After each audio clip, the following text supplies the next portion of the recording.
Hey guys, this is FE3 here, and we are going to start a new LP because I am going to drop Fallout Tactics in favor of Baldur's Gate. Simply put, I've played a little bit of Baldur's Gate. I haven't played a lot, so it's going to be a mostly blind run through, just like Tactics. But I find the game mechanics of Baldur's Gate, from what I've seen, to be a lot stronger than the ones in Fallout Tactics. It's a good game, and I'll probably continue it on my own terms, but sitting down and trying to comment on it or do anything with this kinda I mean, this is mostly the same thing. It's isometric. It's a RPG. I think it came out earlier. Yeah, it did come out earlier than Tactics. But I apologize in advance if anything is wrong with this recording. If you're knowledgeable about the series, you see I'm playing on a mod known as TuTu, so Baldur's Gate 2.2. It pretty much imports Baldur's Gate 1 into Baldur's Gate 2, so I can play it, because Baldur's Gate 1 does not work in Windows 7 very well. So I'm going to check to make sure this recording works before we get started here. And, yeah, hope you guys enjoy this. So, and by that I mean, sorry about that, my list of LPs is growing kind of wonky. I have Morrowind, I have Baldur's Gate, instead of Tactics now. I have Lost in Blue. I have whatever I decide I want to do with Check's Quest whenever I get around to it. And I think there's something else, but I'll get around to figuring out what that is later. Alright, hold on a second. Alright, everything's working. So here we go, we're going to do new game. And here is the character generation screen.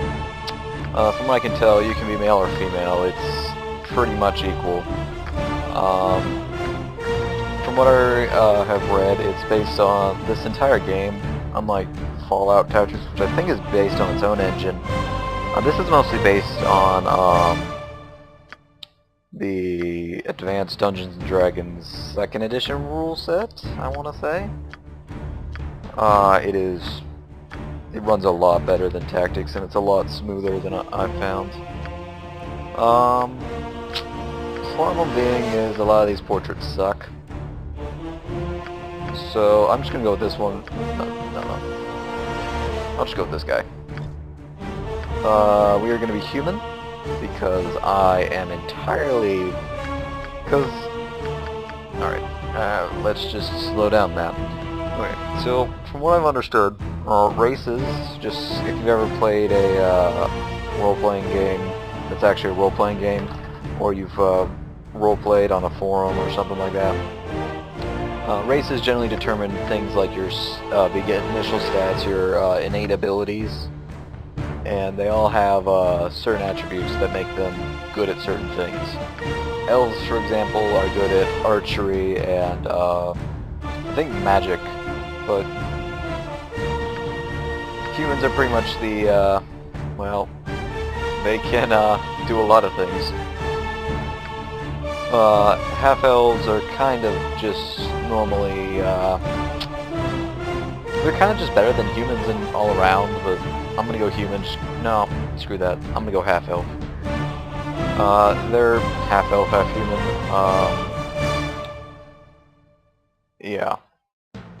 They're pretty much the best of both worlds. They have the dark seeing, they have some resistance to charm and sleep. I have no idea what gnomes are, I don't want to know. Halflings are generally short people, essentially. They're generally rogues, I want to say. They're high resistant poisons and magic. They're skilled with slings.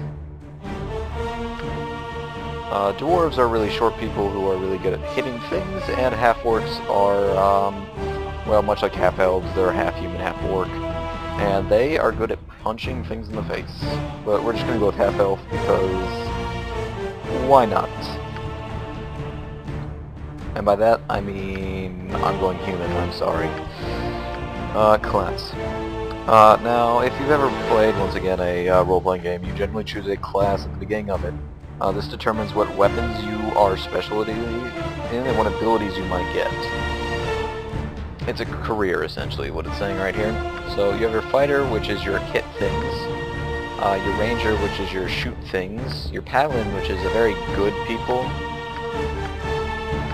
These people, paladins are very unique in what they are. They have to be a certain alignment, which we'll get to here in a second.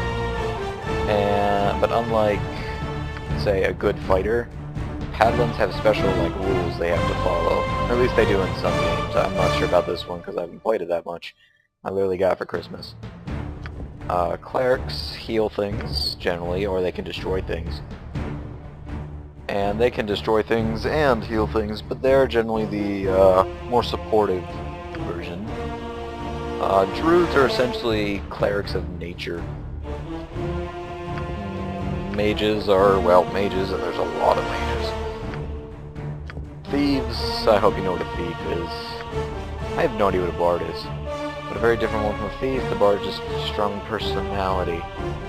Okay, so basically a bard is a charmer.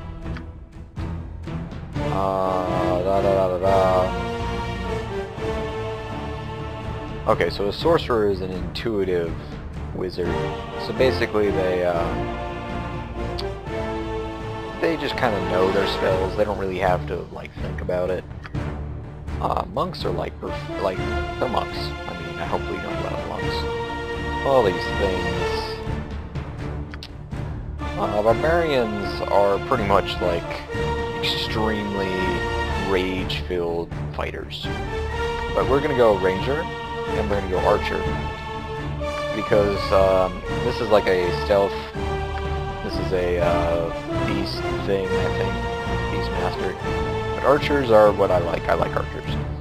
They're good at accuracy, and for this class we can have a grand mastery in bows. We can have we can make a called shot once per day, and we'll have all this stuff. I don't know a lot about the Dungeons & Dragons rules. I'll be learning with you guys, sort of. It's kind of just fun to learn. And here's our alignments. Basically what this is it defines your personality in a nutshell, because these games are more about, this is to help you classify your choices. If you are a lawful good citizen, they will go over this, they're orderly strong, they make sure laws are obeyed to the T, and they're good people. They're overly good people. These people believe that law is important, but it's not necessarily absolute. They don't believe in the social structure, and that they just believe being a good person. Well, I'm going to choose those chaotic good, which are characters who are very strong individually, and they definitely are nice in their actions sometimes, but they don't really care for laws. They have pretty much, they're the type of people that if you insult their friend, they will destroy you on every single level possible, because that's retribution. Brave frontiersmen forever moving on as settlers following his wake, example of chaotic character. Abilities. Okay, now what this is in Dungeons & Dragons, you have to roll for your abilities. Strength does, it measures your muscle endurance and stamina. This is your hand-eye coordination. This is important for us. We want dexterity. Oh no, we want constitution too. So we want these two to be up. Intelligence is memorizing and learning. Wisdom is enlightenment, judgment, and common sense. And charisma is how much you want to stack down to 3. Actually, it's probably important in this game. What does that mean? I have no idea what that 18 out of 85 actually means. But I don't really care for it.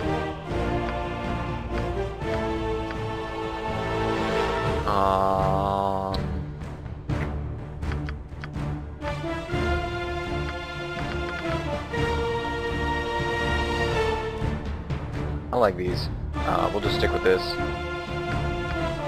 kinda wish I could have more intelligence.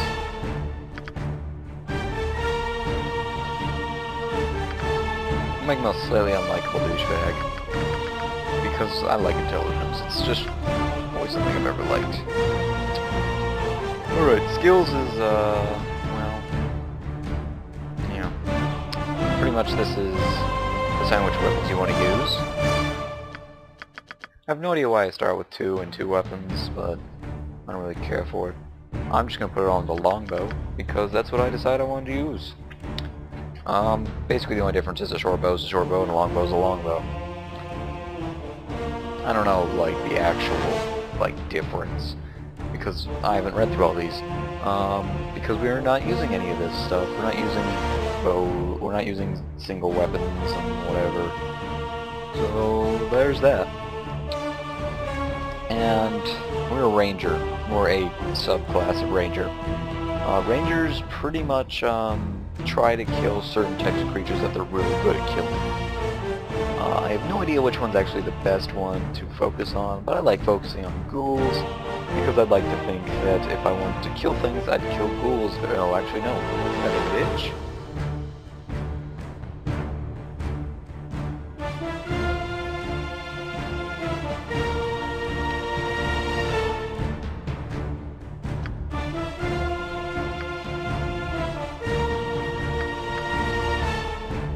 Yeah, but we're gonna go with ghoul.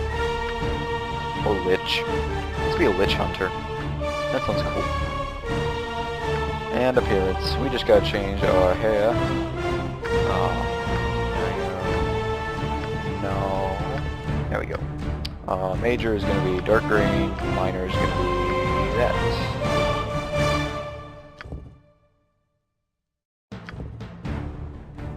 Boom. We could do a biography. But I have no idea, like, this is the hardest part of any given RPG, is figuring out what your character is and who you want them to be. I like the intro they give us here. I like to think that our biography is what it tells us it initially is, and we start from there, because logically we haven't done anything except become what this thing has said, but... To battle! Battle and victory! Your life ends here. Onward! Time for a bit of the rough and tumble. Death to you all! To battle! I will strike. I must rest. I should make better use. There we go. That's good. And his name. I'm always bad with names, so I will be right back. And by that I mean I will think of a name off the top of my head.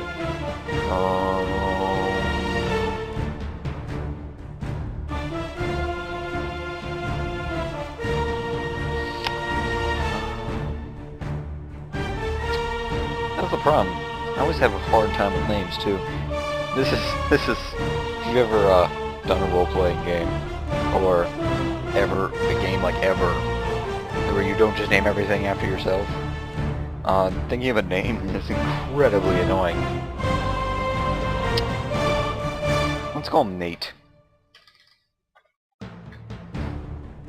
Or Sir Nate. Sir Nate Esquire, the third of... I don't like Nate. Rob. There we go. Rob. Sir Rob.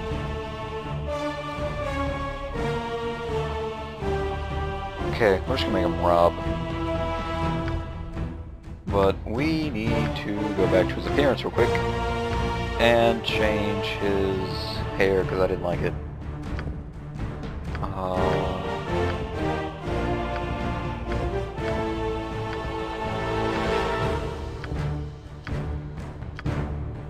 Let's give him that hair.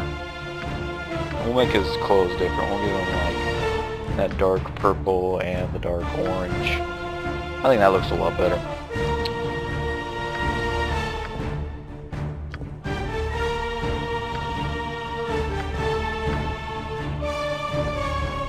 There we go. Before I just pretty much did what I did before, but I remember that I'm not using the same, To battle and victory! To battle! Death to you all! Your life ends here. Time for... Onward! I feel this is my rightful place. I will require rest. I should be more productive with my time. I like him, actually. Name is still Rob. And we will accept. So here we go. Sorry about that. Nestled atop the cliffs that rise from the Sword Coast, the citadel of Candlekeep houses the finest and most comprehensive collection of writings on the face of Farron. It is an imposing fortress, kept in strict isolation from the intrigues that occasionally plague the rest of the Forgotten Realms. It is secluded, highly regimented, and it is home. Within these hallowed halls of knowledge, your story begins. You have spent most of your 20 years of life within this keep's austere walls, under the tutelage of the sage Gorion. Acting as your father, he has raised you on 1,000 tales of heroes and monsters, lovers and infidels, battles and tragedies. However, one story was always left untold, that of your true heritage. You have been told that you are an orphan, but your past is largely unknown.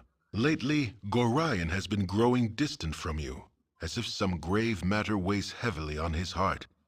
You have asked about his concerns as gently as possible, but your queries have been in vain. Your sole comfort is the knowledge that he is a wise man, and you know he will tell you when the time is right. Nonetheless, his silence is troubling, and you cannot help but feel that something is terribly wrong. Today, Gorion has appeared more agitated than ever, and now he has uncharacteristically interrupted your chores in the middle of the day, imparting hurried instructions for you to equip yourself for travel. He has handed you what gold he can spare, but given no clue as to why. Nevertheless, you now stand before the Candlekeep Inn, ready to purchase what you need for an unplanned and unexpected journey. Okay guys, so if you heard that, that's the prologue introduction. And with that, I will end this video, and I will start a new one, make sure it records and all that. So see you guys next time, where we will start Baldur's Gate for real.